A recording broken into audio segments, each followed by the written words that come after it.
Railway Conversations with Doc Frank. Railway Conversations with Doc Frank. Hey, I'm Doc Frank. Welcome to my podcast where every week I'm presenting you authentic, spontaneous and unrehearsed discussions with interesting guests from the rail industry about topics that matter.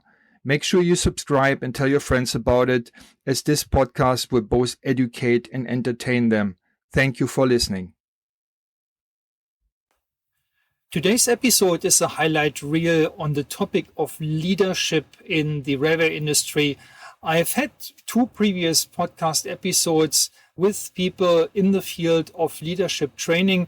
Episode number 28 with Teeshal Bal and episode number 31 with Mick Spiers. If you are interested in the full episodes, then please go and check them out. But first of all, enjoy this highlight reel on leadership. Hi, this is Doc Frank. Let me jump in here right now to tell you about a new training which is called High Capacity Signaling Blueprint. This is a very unique all-in-one training that gives you everything you need to know about high capacity signaling. The foundations where you can compare what conventional signaling is to what high capacity signaling is with all the necessary definitions. Then we look at CBTC, communications-based train control, as the prime technology for high capacity signaling and how this is done. In the third part of the training, we look at varieties of the European Train Control System, ETCS, another global train control technology, and how this can be used to achieve high-capacity signaling. And then at the end of the training comes an actual blueprint how to apply CBTC or ETCS to get a real high-capacity outcome for your railway. It's basically 3 training courses in one, and as usual for my trainings, there is a study group available for joint learning with other people taking the same training. And after the training, you will get into an alumni community, which is exclusive for my training students, where you can ask questions and get them answered by myself on an ongoing basis for a guaranteed minimum of 12 months. You can sign up on my usual training platform, which is docfranktraining.podia.com/HCS Blueprint. I said it again, docfranktraining.podia.com/HCS Blueprint, with HCS being the acronym for High Capacity Signaling. If it's important for you to learn about the latest trend in railway signaling, which is high capacity signaling, then this is the training for you. In the first clip, Teeshal talks about how she set up a housing renovation business on the side of her career in the railway industry. Yeah, that's a really good question again. I think it just came from reading books, right? So when I was reading a lot of different books and I thought, okay, if I wanted to get ahead in life, what should I do? And then most people seem to get into property and I thought, okay, I would do that. But I did the standard thing that most people would do, buy a house and then wait for another couple of years, the value of property goes up, use the equity, buy the next one, and the normal thing. But then I came across a really interesting lady who was based in New South Wales, and she was a barrister who was also an entrepreneur, and she was teaching people how to buy distressed properties. So properties that were going through bank auctions. And I thought, oh, this is really interesting. So I did a course with her, and it's quite funny. My little one was only 6 weeks old at that point in time. So I parked her with my mom and flew across to New South Wales and did this course over a weekend. And at the end of it, signed up to her program where she would actually mentor me to find these deals or find a way to actually establish or create a property portfolio using distressed properties or buying distressed properties. Mm-hmm. And I learned that very, very quickly from her. I remember one of the conversations I had with her. I said, so, because distressed properties typically are quite run down. Before the banks sort of take over, typically the owner has got no interest in their property, so they don't really upkeep it really well. So I asked her, I said, how fast does your students flip the property? And they said, oh, my fastest student does it in 4 weeks. And I went, okay, so if you've got a student that does it in 4 weeks, I can do it in 4 weeks too.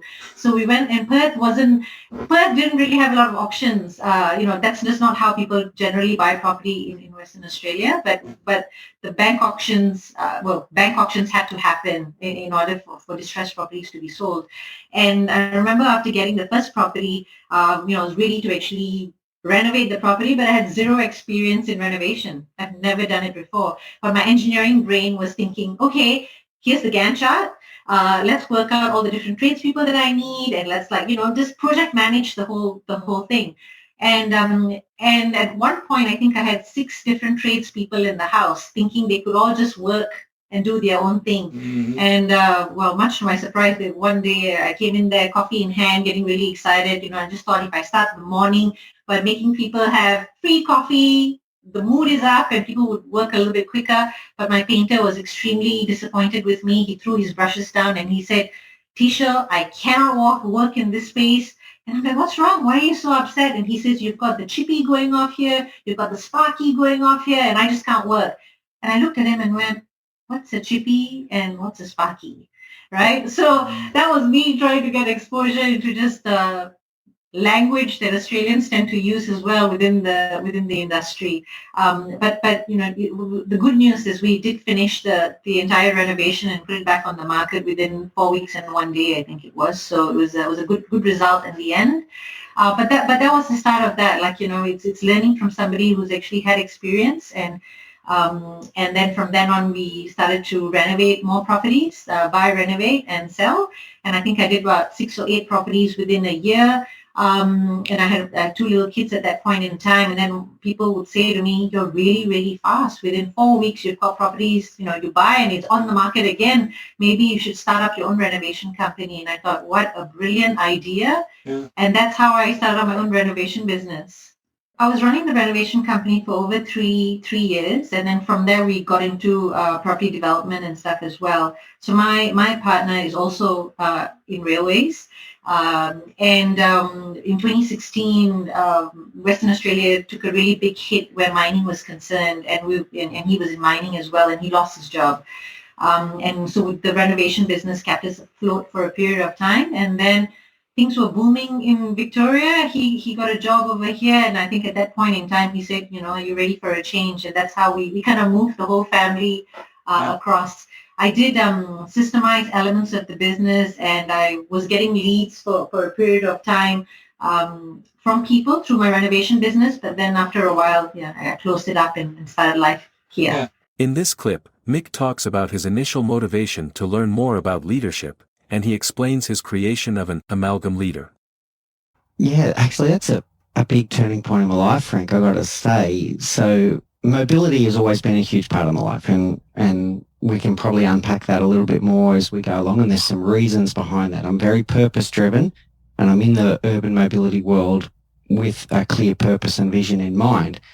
When I went to Auckland, I was heading over there as the global project director of an integrated ticketing system, and ticketing systems don't always go very well. I think most people know that. There's some pretty publicly available information about some projects that go really well.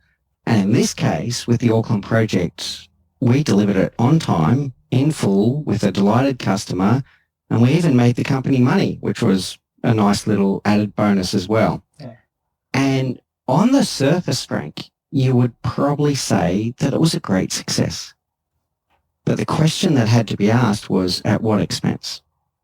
And there was a huge moment of realization for me, in fact, when I left Auckland. When I left Auckland and I realized that my leadership style had not set the team up for success. I made lots of mistakes. I was a micromanager. I had my hands over everything. And there was this big dawning realization that I'd become a point of dependency for everyone. I was the answer to every question. If people wanted to know about the schedule, ask Mick. If people wanted to know about the customer, ask Mick. About the design, ask Mick. About requirements, ask Mick. And that was not setting up the team for success at all. I was working 14 to 16 hours a day, living in another country away from my family. There's so many things that on the surface looked incredible and underneath were not good. Yeah. That was what's triggered my desire to learn more about leadership, to understand where I went wrong. And as they say, the rest is history. I've studied deeply psychology ever since. I've become a master certified coach. I've, as you mentioned, written my first book. I have a world-leading podcast. You know, all of these things all stemmed from a realization that I'd made horrible mistakes myself as a leader. Yeah, so it's a long journey, in fact, Frank. It wasn't overnight at all, but it started with that realization of the mistakes I'd made as a leader. And then it started to unpack from there. And I started to study psychology deeply. I started to study leadership deeply. I also did an interesting exercise, which is in the book, is I built myself what's called an amalgam leader.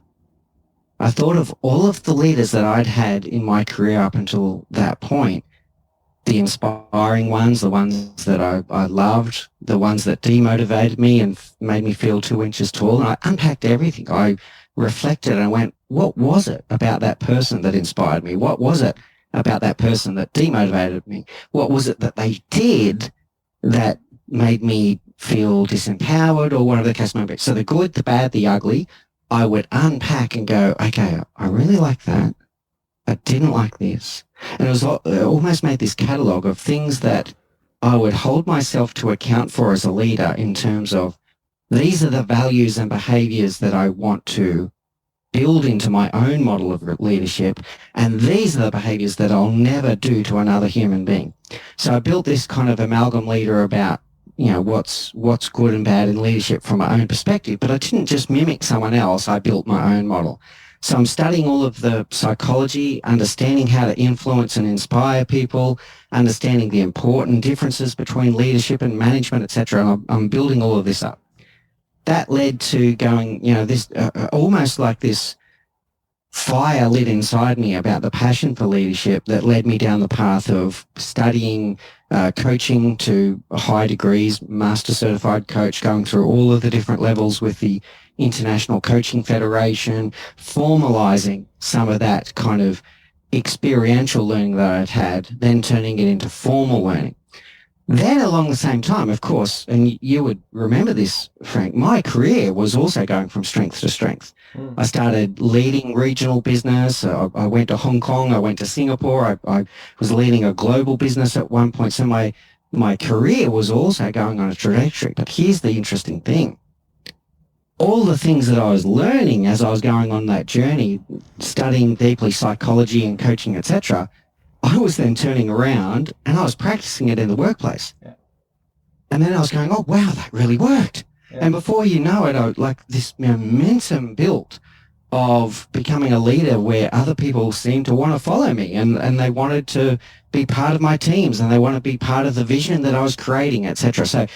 So it then became a self-fulfilling prophecy that my career grew as my knowledge and understanding of leadership grew. In the next clip, Teeshal explains how virtual reality can enhance leadership training and highlights the importance of collaboration. When I moved across to Melbourne and my husband got a role with WSP and started working on level crossing removals, CTE to 10 now. And then I applied for a job with Metro Trains and was successful.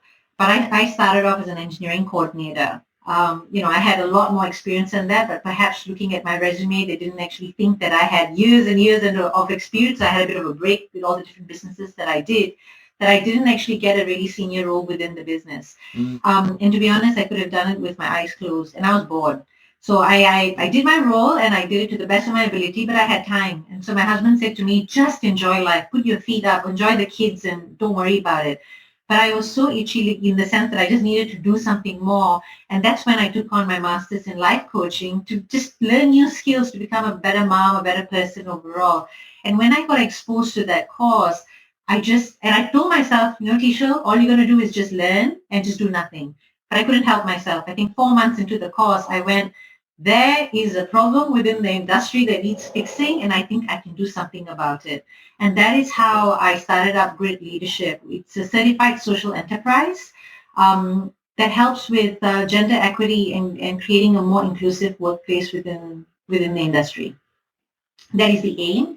And we do that through leadership programs where we we help leaders walk a mile in someone else's shoe, and we leverage gamification and virtual reality to help leaders go from heart to head. And all of our surplus funds go back towards building programs for young girls in schools. Well, I think in one word, it's to create an immersive experience. I mean, how many of us sometimes attend training programs and just to be bored to death by PowerPoint, right? Or being given manuals of things to read, which no one actually really opens those folders after they actually finish a training course. So the whole idea of our training programs is to create that immersive experience. And like I said, is for people, and because leadership is about mindset, right? And people say, you can't train a dog to do new tricks. Like you can't change people. That's just how they think. That's just how they are. But my belief is that if something within their heart, the strings that their heart gets to get tugged, it will change, and the way they actually think, it'll change the way they act, which means we'll actually have a change in behaviors, change in outcomes. It's really as simple as that. So leveraging technology, I'll explain a little bit about how the VR actually works. So our leaders effectively put the VR headsets on. When they put the headset on, they actually get an immersive experience. So they get to be somebody else. And so for example, if I go into the VR experience, instead of being a brown woman of color, I would actually be maybe a white Caucasian in my 60s, someone completely different. And then I walk into a scenario and listen to conversations that are actually transpiring. And it might be a situation where there is actually an element of discrimination. So then I have a choice as to how I choose to respond when I'm in that conversation. And the VR experience allows me to choose the options of how I choose to respond. And based on that, the scenario and the scene changes based on what I picked. Now, the whole idea of the immersive experience is for you to feel what it's like to be somebody else. VR doesn't solve the problem, but VR helps you have that immersive experience so that we can dig deeper and have a more open conversation around what transpired. I'm one person. I only have one brain, as in my mind, and I can't think of all the different outcomes. So I think the power is actually in collaboration. Through LinkedIn, which is an amazing platform during COVID days when most people couldn't network, I leveraged this platform to create a lot of connections that was probably outside my norm. So I wasn't really connecting with fellow engineers. There was a project I came across called the Human Library. Have you heard of that before? No, I haven't. No. So the idea is, instead of actually borrowing a book for 15 minutes, borrow a person for 15 minutes and tap into their experience as a form of knowledge. And I thought that the idea was really fascinating. So in a 2-year period, I had random conversations with strangers on LinkedIn. I think it was 250 plus conversations over 2 years.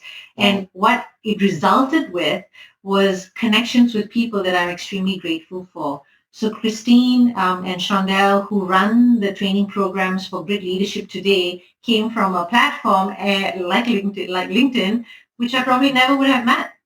And it's just through collaboration and working with them that we actually came through different scenarios and how to deliver this program effectively. Mick gives insight into his motivation to study leadership and explains his vision of de-stressing people's lives through his work. My study and deep love of leadership, it gives me so much joy and fulfillment that you don't have to pay me to sit down and study leadership. I'll do that in my own time, and it's almost like this passion project or obsession that I have about studying the human condition, what makes people tick, and how to inspire people. And then if you think about that and how much energy I put into studying psychology because I love it, it's the same thing in the workplace. And you said the word influence. I'm going to add the word inspire. When you inspire someone to do something because they want to do it, not because you told them to do it, the result is always 10 times because they put all of their heart and soul. They're no longer working for a paycheck. They're no longer just doing the bare minimum to make sure that they don't get fired. They're now putting their entire heart and soul into this project because they believe in it.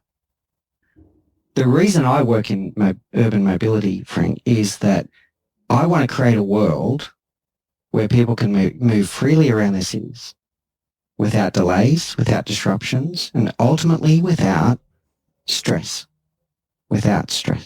Right? And what I was trying to do in my, let's say, professional career was de-stress the way people get to and from work. To de-stress this area where some people don't know whether it's going to take them 40 minutes to get to work or more than 4 hours. And unfortunately, that's not an exaggeration. Look at cities like Manila, Jakarta, Bangkok. Unfortunately, that is not an exaggeration. People really feel that stress every day. Yeah.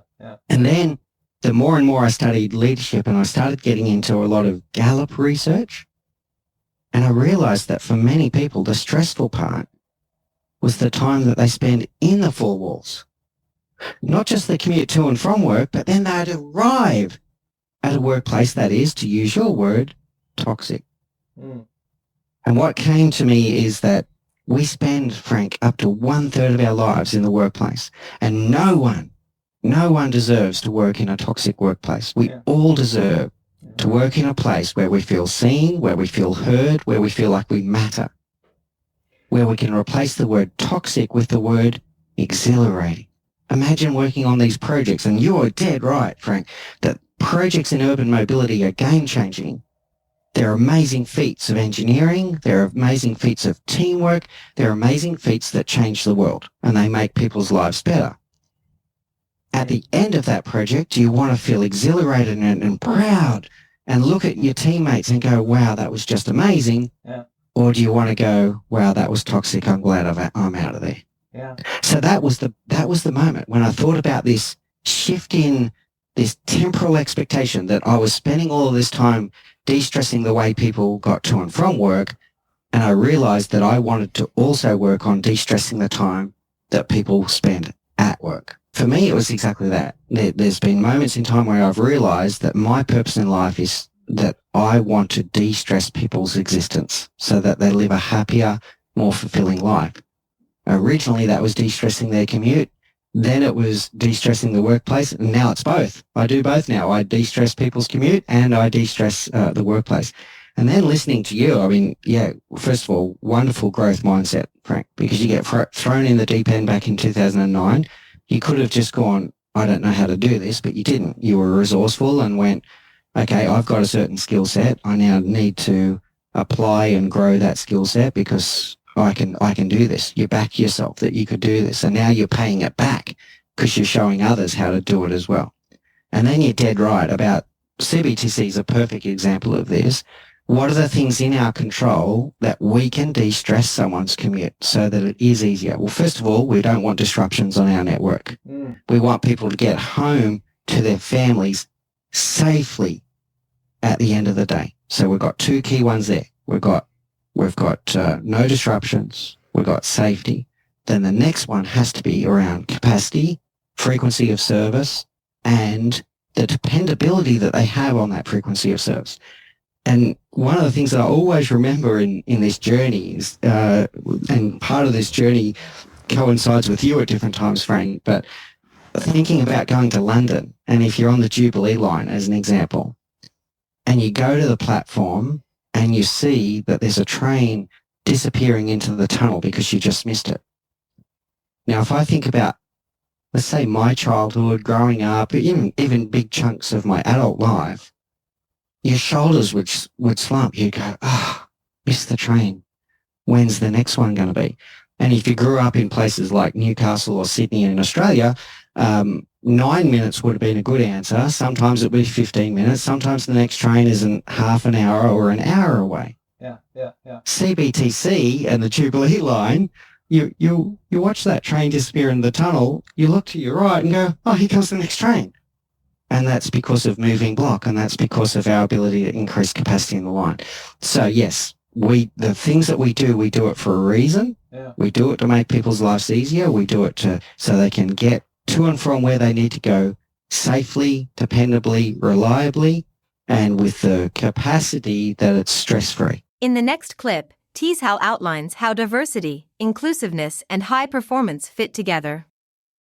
I think it's really hard for an inclusive team and self-performance to not coexist. So I believe for a team to be high performing, it needs to be inclusive. To give you an example, like we think of level crossing removal projects in Victoria, which is happening rapidly, and oftentimes with this level crossing projects, it's an alliance model. So you have a designer, you have a constructor, you have the rail operator, and you almost have high performing individuals from different organizations that have been brought together under one structure within 6 months, 8 months, 10 months to deliver a project, right? Mm-hmm. One would think that if you actually just bring together all the high performers, somehow it will be a high performing team that would actually deliver great results. But nothing could be further from the truth. Yes. Right? And part of the reason for that is that if you don't have a team that's inclusive, it doesn't really matter how high performing an individual may be, because ultimately you need the team to be high performing, not necessarily an individual. Mm. So diversity plays a major part here, because diversity is not just in form of gender or age or sexual orientation or cultural background. There is so many elements that actually constitutes diversity. The fact that people even work for different organizations is diverse, because the culture that they come from is a bit different. The way of thinking, their drivers are different. But how do you create that high performing sort of state of play within the team comes from a place where you're actually building trust, building a level playing field for everyone to feel like they actually belong and they can actually deliver their best work. So I think the key is, it comes back to, yes, it could be railways, it could be buildings, it could be entrepreneurship and running businesses. Ultimately, we are in the people business. Mm. Right? Because even if we deal with signaling engineers and overhead engineers and very highly technical people in their fields, and good on them, because if we didn't have them, there'll be a lot of elements that we won't be able to deliver, but they still need to communicate and they still need to be part of a team in order to deliver a project. And I think oftentimes the challenge is when highly technical SMEs sort of work by themselves without collaborating with others. They can also provide great input within the team to actually create a good sort of outcome. I think it's just one word. It's creating a sense of belonging. So it's creating a psychologically safe space. And I know this word gets bandied around a lot, and we hear a lot about it, but it's really coming back to just the simplicity of just connecting with one another. No one wants to be in an environment where they want to give their best if they don't feel valued by other members of the team. If you have high performing individuals coming into a team, they all want to prove a point because they're all high performing and they all feel that they can actually do things, right? Yeah. But how do you get the best out of people without making sure that every single member of the team values others' input? And the only way I feel, and this is just based on personal experience, is actually by building that connection within the team members. When you see someone more than their title, more than their SME experience, and you can see that they're actually human beings, you take it to a whole new level. I know it just sounds so simple, but oftentimes the biggest challenges that I actually face, even in my current role, dealing with very complex stakeholders or difficult situations, is not the technical aspect of it. It's the human aspect of it, where we're just trying to get along as human beings before you actually bring in the complexity. Mick explains the all-important concept of identity in the management of change. Identity. Now let me explain what that is about and why it might impact if you're out there trying to do a technology project in the railways. Listen carefully to this because it's really important. All technology projects are also change management projects. You're about to change the behavior of a group of people that might be 30 plus years industry experience in this industry, and they've grown up with certain conventional technologies and they're very comfortable. In fact, you're going to say that they're experts in their field, right? So now you're going to come along, Frank, and you're going to come along with CBTC. You're going to come along with getting away with signals and going to in-cab signaling and moving block instead of fixed block. And you're going to rethink the way train control is done in the operational control center, et cetera, et cetera. If we do that without thinking about the human beings involved, we're going to set ourselves up for failure. Now, where does the word identity come in? These experts, whether they're a train dispatcher, a signaling engineer, the head of an operational control center, I don't care what job they do today, they've grown up doing that job in a certain way, and their identity is as an expert in that field. And now you're going to bring in this new technology, whether it's CBTC or a new train control solution or a traffic management solution, whatever it is, they're not the expert anymore. Yes. They're not the expert anymore. Yes. It's a challenge to their identity. Yes. So if you don't bring them on that journey and you describe to them that you go, okay, here is our current position. At the other end of this project, the bridge that we're about to cross, this is what the world is going to look like. And by the way, your identity is going to be intact at the other end of this journey, and you're then going to be the expert in the new technology, and you're going to be the one that makes the difference in the world, et cetera, et cetera. If you ignore that, all you're going to get is resistance. Oh, you don't understand railways. We don't do that like here, around here, etc. You're going to get a lot of pushback if you don't address the human beings and their identity. Next, Teeshal talks about Jack Welch, different facets of people, and the expectation for people to change. Oh, Jack Welch. Yeah, really interesting. I actually read his book called Winning. Yes. I think I see where you're actually coming from now in terms of controversy. But Jack Welch, following his book and following his career within GE, he was a very good student of the business to start with, but he got to a point whereby he challenged the status quo as to how businesses needed to be run. He continually brought fresh perspective, and he was all about creating high-performing teams. And how did he do that?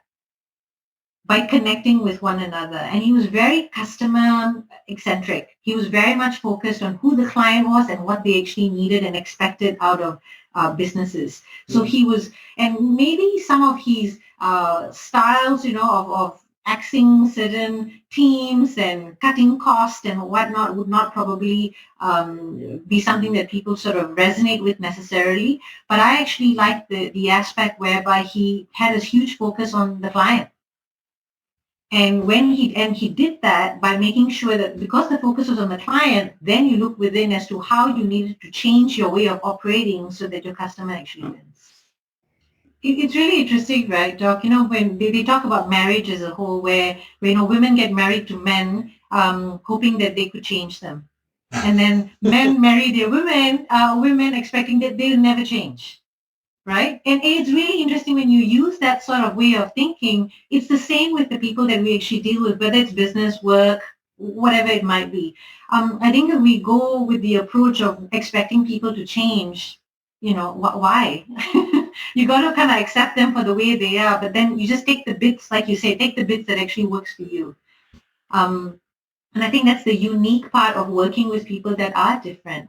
And the truth is, I think people that are making waves, whatever way, shape, or form that they're doing it, some people are going to love them, some people are going to hate them, but the truth is, everyone's still watching them. Mick highlights a very important aspect of change management. Who benefits from change, and who benefits from things not changing? 1,000%, Frank. And I'll just add a couple of little things on there, and that is, whenever you're doing any change, whether it's technology change or a process change in your company or whatever the case may be, you always need to think about a few things, which is who's benefiting from not changing and who stands to lose from this change. And I'm not talking about finances. I'm still talking about identity. So who is benefiting from not changing? The person that's the expert in the current technology. What do they stand to lose from the change? They stand to lose their identity. And remember, the human brain is hardwired in some respects to avoid loss. our fear of loss is greater than our appreciation of gain. Yes. So just telling them about the gain is also not necessarily going to get there. Unless you address the elephant in the room, which is their fear of loss of identity, you won't shift them. Yeah. So you need to have the conversations. Yeah.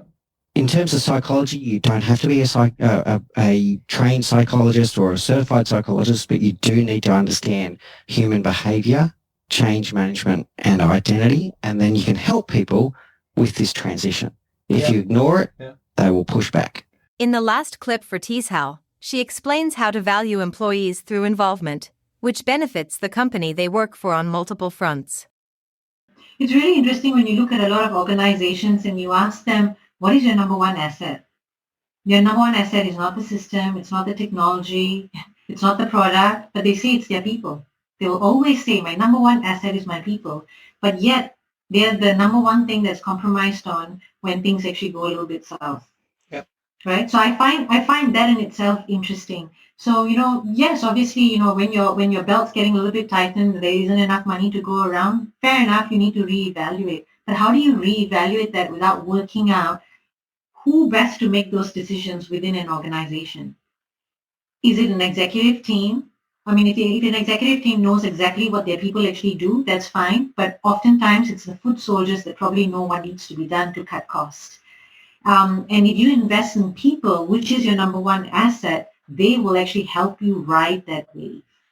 And I think that mindset is probably what's really challenging for a lot of people, because they just think, it's a non-essential thing. You only do that when you've got extra. But I think that's such flawed thinking, because how else do you grow your people? How do you keep your people? How do you retain them so that they don't jump ship to the next best competitor because they actually feel that things are a little bit shaky? So you can't say you value your people, but then at the same time you don't actually invest in them. You'd be surprised, what good ideas some of your employees might even come up with to actually overcome or get ahead of the reception. It's really interesting you speak about Gary Vee. One of his right-hand person, really, he always looks at it as their people person, right? Whether it's director of people. And I find sometimes that can be a little bit tokenistic in a lot of organizations to actually have a director of people or chief of people, but the emphasis is always often on delivery and not necessarily on projects people as opposed to the people. Sometimes I really feel it's a case of saying something and doing something else. In Mick's last clip, he explains the conditions under which he dared leaving a corporate career. I was following my purpose. So when I was following my purpose, it made it important to me. I knew I was going to throw everything at this, my heart, my soul, going to put all of my energy in this to make it successful. So the first thing was the purpose and the passion. The second thing was the business plan. I had a pretty darn good business plan, and what I'd been doing before I left corporate, I'd already built an audience. I'd already built people that were engaged and were interested in my services. Then I had a business plan that I'm going to say that business plan came, I'm going to say close to 80 to 90% true. There were a few things that no business plan survives the cut and thrust of daily business, but I'm going to say 80 to 90% of it came true. So I had a good business plan. And the third thing is I had a backup plan. You can talk about release management on a railway and talk about a rollback plan. I had a rollback plan. So I also had the confidence that if things didn't go as well as it did, that I would have a fallback plan that I could rely on. And that was it. And the fourth pillar of all of that was an incredibly supportive family, particularly my wife, who backed me 100% and was there with me every step of the journey.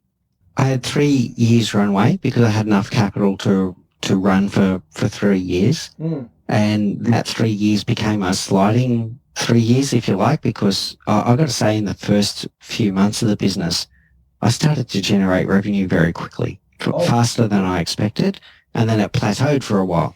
So my 3 years actually became a sliding 3 years, if you know what I mean. So yeah, I gave myself 3 years runway to make it successful. Hi, this is Doc Frank from the studio. I want to inform you about my latest and greatest training development, and it is all about the mindset of a high capacity railway organization. What I found in my experience of training and consulting is that often you have projects for new technology which seem to be perfectly planned, which are very well executed, and they still don't lead to the success that was expected. And very often the reason for that is mindset. Key stakeholders that have what I call a legacy mindset, an outdated old ways of thinking where the new technology is treated in the same way as the old one, but it's just not suitable to get the most out of the new technology. What I'm offering in this training course, which is called High Capacity Railway Mindset, is that every month there's a new training module with 5 examples of an outdated legacy mindset, the suggestion of a new mindset more suitable for a high capacity railway, and how to get from the old to the new mindset. So those modules will be repeated every month for an entire year. So in total, we are talking about 60 different examples how to get from an old mindset to a more suitable new mindset. And the cost for this is only $10 per example. So this can be paid monthly, this can be paid for a year. And then you have the usual service of an alumni community afterwards where you can ask ongoing questions for at least 12 months after the training. You find more information and you can sign up on my training portal docfranktraining.podia.com/mindset. I hope I see you at this training. It's really leading edge stuff. Nobody else in the world is training on this. And if you really want to explore the ultimate frontier of success in technology projects, then this is the training you need to take. Hi, it's Doc Frank again. I hope you liked today's episode. I like to keep it as simple as possible, so I only have one single request for you. If you like this podcast, please tell your friends and colleagues about it. That's all I want, because that's a service that I'm providing to the industry, and I would like as many people as possible to listen to this podcast and learn something from it. So please share, and until next time, keep it simple and bye for now. Thank you for listening.